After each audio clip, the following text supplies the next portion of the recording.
A pleasure to meet all at last. And, well, let's just say we've got a lot to talk about regarding HJN topics.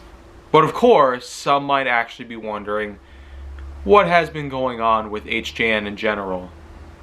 Well, to tell you the truth, life itself. Lots of work on the channel, apart from a lot of the usual stuff that goes on.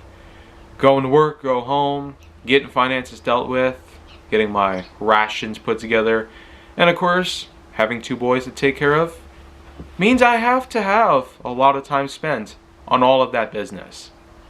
And upon taking care of a good majority of it, I can at least formulate a good amount of time to making HJN episodes. So, especially after Super Graphics had come and gone in mid-March, less than a month later, it's time to get back to work on the rest of HJN Season 4 that I have planned.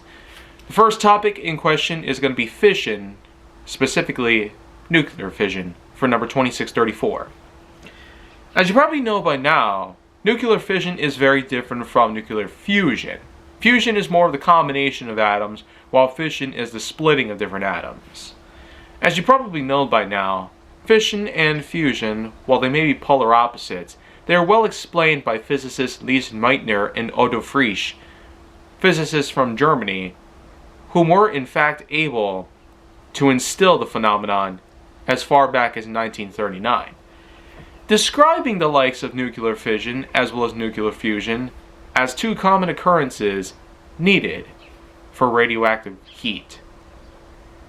And it seems that with these different materials, radioactive materials as well as materials to help produce heat, whether by natural occurrences or, of course, by the usage of nuclear power to create energy for the community or otherwise, it has become quite well known in the scientific community, but it also has, let's say, its fair share of some not so great talks by people of the world. We definitely know for a fact nuclear power is pretty unstable and dangerous if put in the wrong hands. Of course, what did we get when we brought together the likes of such physical science? Well, progress. And what does progress usually lead to?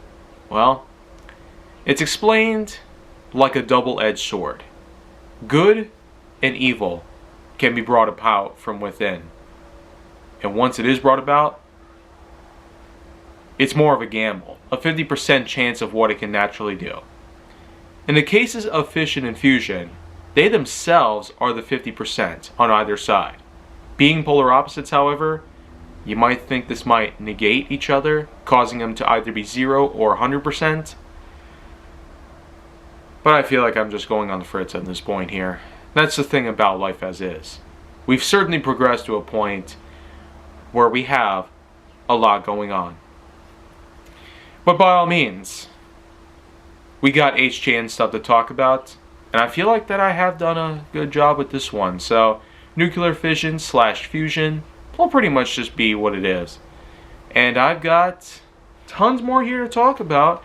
This might be about a month's worth of subjects here. So, if you want to see more, go down to my channel. Make sure to like, subscribe, comment, follow me wherever you can find me, and stay on the Hollywood side.